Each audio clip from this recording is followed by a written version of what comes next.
약간 가오에 살고 가오에 죽는, 내가 이거 못해요, 그것도 못하겠는 거죠. 까라면 까는 스타일, 안 그래 보이겠지만 대체 불가능한 인물이 되고 싶다, 이런 욕망이 큰 실수였구나. 결국은 내 마음속에서 큰 구멍 같은 게 생긴다고 생각을 해요.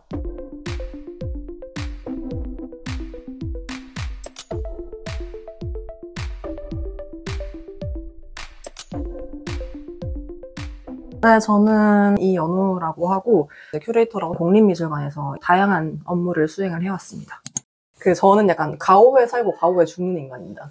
잘 모르겠는데 일단 해보겠습니다, 이렇게라도 저는 말을 하는 스타일인 거죠. 그리고 일단 해보겠습니다라고 말을 뱉었으면 그걸 무조건 지켜야 되는 피곤한 스타일이기 때문에 그냥 저는 사실 웬만하면 거절을 잘 안 하는 편이고 자존심이 되게 센 편이에요. 그러니까 특히 직장에서 상사분들이 이거 해라고 하면은 내가 이거 못해요, 안 해요 라고 말을 하는 게 너무 어렵더라고요. 안 그래 보이겠지만. 그렇기 때문에 사실 저는 공무원 조직에서 일을 어느 정도 할 수 있었던 것도 있다고 생각해요. 뭔가 자존심이 세다 하면은 거절도 되게 잘할 것 같고 내가 하고 싶은 일만 할 거야 약간 이런 느낌인데 또 생각해보니까 자존심이 세기 때문에 거절을 못한다기보다 못한다는 말을 못하는 그 말을 정말 못하겠는 거죠. 악순환의 굴레에 갇히면은 굉장히 취약해져요. 지속 가능성 이런 문제일까요?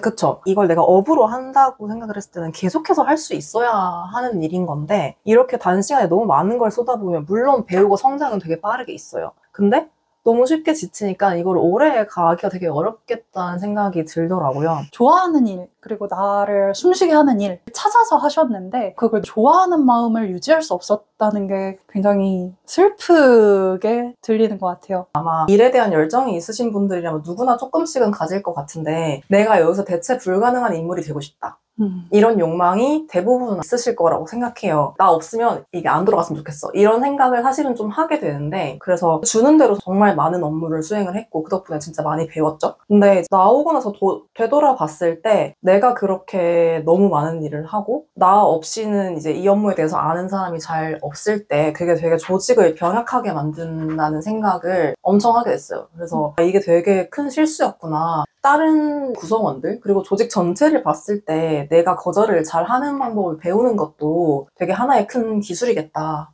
표현은 거절이라고 하셨지만 같이 하는 법에 대한 고민이라고 해석하면 될까요? 그쵸. 요즘 어떤 콘텐츠를 봐도 대체 불가능한 인력이 되는 법에 대한 얘기를 들어오다가 오히려 그게 조직을 병약하게 만든다 라는 말이 굉장히 신선하게 와닿는 것 같아요. 내가 혼자서 다 할 수 있다고 하더라도 다른 사람과 함께 나아가는 법을 배우는 게 이 조직에 더 큰 도움이 되는구나. 제가 되게 크게 느낀 교훈 중에 하나였어요. 그러면서까지 지키고 싶은 가치는 어떤 건가요? 그러게요. 그냥 얘 일 잘한다 라는 말이 사실 궁극적으로는 듣고 싶었던 것 같아요. 근데 그 말조차 어떤 순간에는 되게 저한테 방패가 될 수 있지만 어떤 순간에는 나를 너무나 갉아먹는 말이 되기도 하더라고요. 그래서 이 영상을 보시는 분들은 그런 실수를 하지 않으셨으면. 저는 간접 경험으로 무슨 교훈을 크게 얻는 스타일은 별로 아닌 것 같아요. 그리고 결정적으로 약간 재미가 되게 중요한 사람이에요. 직접 해봐야지 재미가 있는지 아닌지 알게 되잖아요. 지옥에서 온 찍먹파라고 말씀을... 맞아요. 내가 겪어보지 않으면은 절대 저는 어떻게 생각을 미리 고정해두지 않아요. 그게 되게 저는 장점이라고 생각하는 게 편견이 그래서 없어요. 그러니까 어떤 경험을 듣더라도 그걸 막 안 믿어가 아니라 재밌는 의견이네. 그럴 수도 있지. 흔해서 아닐 수도 있지. 맞아요. 그리고 약간 나도 나를 잘 모른다는 전제가 있으신 것 같아요. 네, 그쵸. 살면서 계속 저는 제 자아가 바뀐다고 생각해요. 저는 어떤 사람들은 사람 안 바뀌어 이렇게 이야기를 하지만 저는 사람은 기본적으로 계속 바뀌는 존재라고 생각을 하고 거기에 맞춰서 저의 모든 커리어와 저의 성격적인 측면이 결정이 되기 때문에 그런 것들도 영향이 많이 있는 것 같아요. 상실과 애도라는 주제를 가지고 전시를 했던 적이 있어요. 상실과 애도 자체가 사실 평소에 많은 사람들이 생각해본 주제는 아닐 것 같아요. 어떤 의미에서 사용을 하신 건가요? 많은 분들이 상실과 애도라고 하면 죽음, 그 슬픔 이런 것들을 생각을 많이 하시더라고요. 근데 저는 좀 더 가볍고 일상적으로 자주 볼 수 있는 상실에 대해서 좀 이야기를 하고 싶었어요. 실제로 제가 그때 느꼈던 가장 큰 상실감이라고 하면 나는 내가 너무 특별한 사람인 줄 알았는데 그냥 나도 그냥 똑같은 평범한 인간이구나. 그것도 저는 되게 충격이고 엄청 상실감이 느껴지는 하나의 이벤트였어요. 우리 엄마가 하루하루 아프고 이제 나이 들어가요. 그런 것도 보는 것도 상실이죠. 그리고 내가 존경했던 어떤 대상이 알고 보니까 내가 생각했던 사람이 아닌 거예요. 그런 보는 것도 상실의 일종인 거죠. 저는 이런 것들을 제때제때 애도하지 않으면 결국은 내 마음속에서 되게 큰 구멍 같은 게 생긴다고 생각을 해요. 그런 일상적인 의미에서 상실과 애도를 좀 돌아보면 좋겠다라는 의미에서 그런 애도의 과정이 필요하다라고 말씀을 주신 건 애도가 부족하다라고도 해석할 수 있을 것 같은데 사람들이 상실에 대한 애도의 순간을 갖지 못하는 이유가 있을까요? 추모라던가 애도 이런 걸 하게 두지 않는 사회인 것 같아요. 계속해서 앞으로 나아가야 돼. 계속 채찍질을 하는 거죠. 내가 이걸 잃었으면 또 그 다음 거 이제 해야지. 물론 그것도 좋은 삶의 방식이긴 한데 저는 과거는 묻어둬야 돼 라는 거에는 좀 반대하는 입장이에요. 나의 지난 날들을 살펴보고 완벽하게 나의 것으로 소화한 후에 성장이 있다고 믿는 편이기 때문에 그런 의미에서 저한테 그 애도와 상실은 좀 중요한 것이었죠.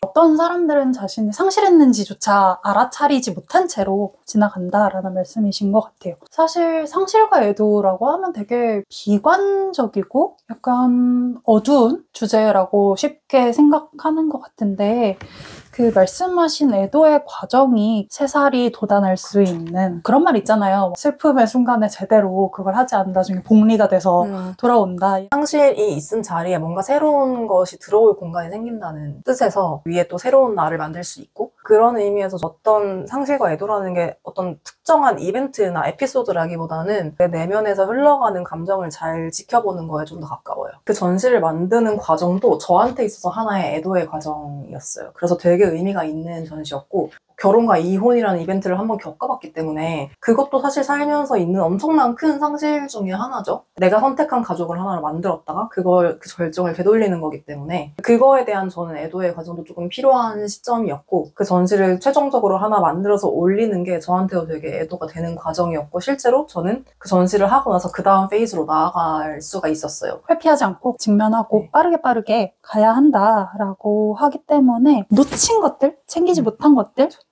대한 안녕을 구하는 것도 포함되는 것 같고 번아웃이 약간 사회적인 습관이라는 말씀을 주셨어요. 모든 직장인들이 사실 이제 지내다 보면은 요즘에 진짜 사는 게 진짜 재미없다. 뭘 해봐도 내가 진짜 왜 이렇게 살고 있지? 이런 순간들이 누구나 저는 온다고 생각을 해요. 저 사람들이 그걸 노잼시계라고 부르더라고요. 근데 저는 그런 모든 순간들이 일상에서 있는 그런 조그만 상실들을 제대로 애도하지 않았을 때 오는 거라고 생각을 해요. 애도의 부재라고 이야기를 할 수도 있을 것 같은데 우리나라 사회 자체가 너무 빨리빨리 계속 변해야 돼. 앞으로 나가야 돼.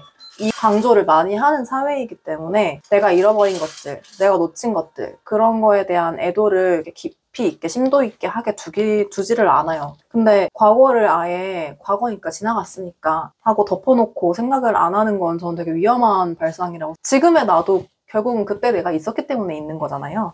그런 것들을 정확하게 돌아보고 그때 내 욕구는 무엇이었으며 나를 둘러싼 상황은 무엇이었으며 그런 것들을 제대로 파악할 수 있을 때 앞으로 내가 어디로 나갈 수 있을지 그것도 결정할 수 있는 거지. 그런 거를 무시하고 그냥 모르는 척 했을 때 그 다음 페이지가 오지는 않는다고 생각해요. 근데 그땐 그럴 수밖에 없었어. 이런 맞아요. 걸 수도 있고. 그때 나는 그냥 그런 이유가 있었겠지. 이렇게 받아들일 수 있는 거? 그게 최선이었고. 사실 그것도 있죠. 회사든 사회든 그런 기분을 개인이 느끼는 게 편리하니까 맞아. 조장하는 것도 있으니까 우리 모두 내 탓 그만하고 남 탓을 해야지 할 수 있습니다. 그 연차에 내가 뭐가 일이 대단히 잘못되면 그거 회사의 잘못이다.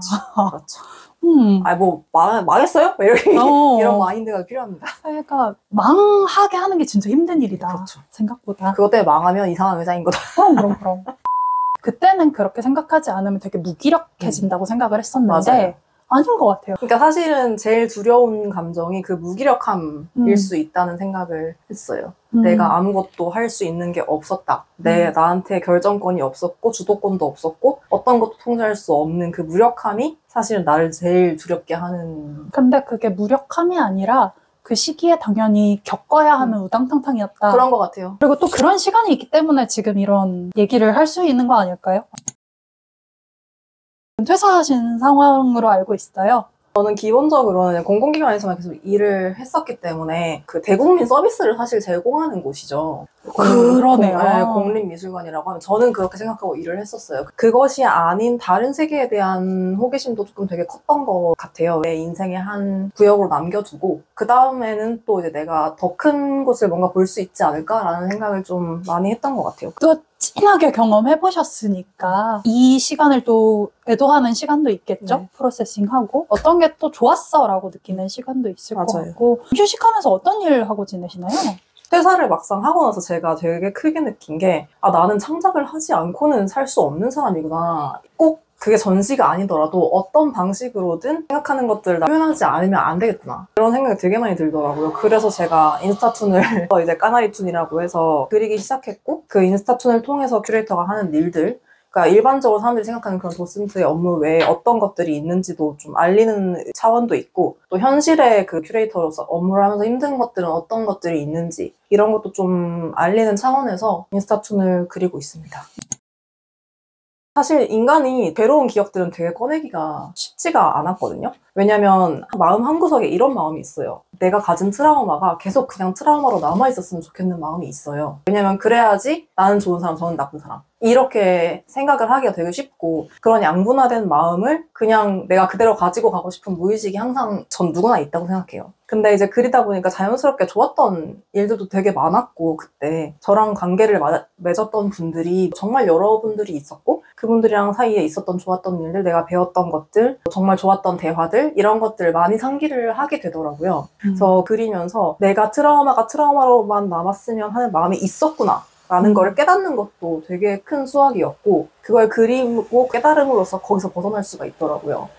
사실 인스타툰 그리기까지 쉬운 과정은 아니셨잖아요. 되게 많이 두려워하신다는 인상을 받았었거든요. 예상치 못한 새살이 돋아나는 순간 또 있나요? 컨텐츠를 처음에 만들면서 약간 대수처럼 좀 사람들이 이거 보고 위안을 받았으면 좋겠다라는 생각을 하면서 시작을 하긴 했었는데 생각보다 메시지를 되게 많이 받아요. 처음에 이제 그냥 저 스스로의 위로였어요. 남들한테 위로를 준다는 생각도 그때 당시엔 없었고 나라도 뭐라도 그냥 해가지고 좀 이걸 여기 마음에 있는 걸 좀 풀자 이런 차원이 가장 컸는데 정말 많은 위로를 받았죠. 뭐 힘든 일들, 뭐 고생한 일들 그리고 공감이 많이 된다, 만화 잘 보고 있다 이런 응원의 메시지도 되게 많이 받는데 제가 전혀 기대하지 않았던 수학 중에 하나예요. 그래서 그 되게 기쁜 일이고 다른 기관에 있는 그리고 타 지역에 있는 많은 큐레이터들이 하나의 마음을 가지고 그 의견을 듣는 게 전 되게 어려운 일이라는 걸 알기 때문에 그런 게 또 하나의 저한테 다른 기대감을 심어주기도 해요. 직군의 얘기를 할 때 사실 가장 두려운 게 같은 직군에 있는 사람들이 뭐라고 얘기할까 근데 생각보다 맞아요. 따뜻한 코멘트를 많이 받으셨나 봐요. 네, 그렇더라고요. 그리고 물론 저 스스로도 이제 검열을 많이 하긴 했는데 비난이라던가 그런 메시지는 한 명도 주지 않았어요. 사실은 그걸 그리면서 그래도 조금이라도 좋은 영향이 있으면 되게 감사한 일이라고 생각하죠.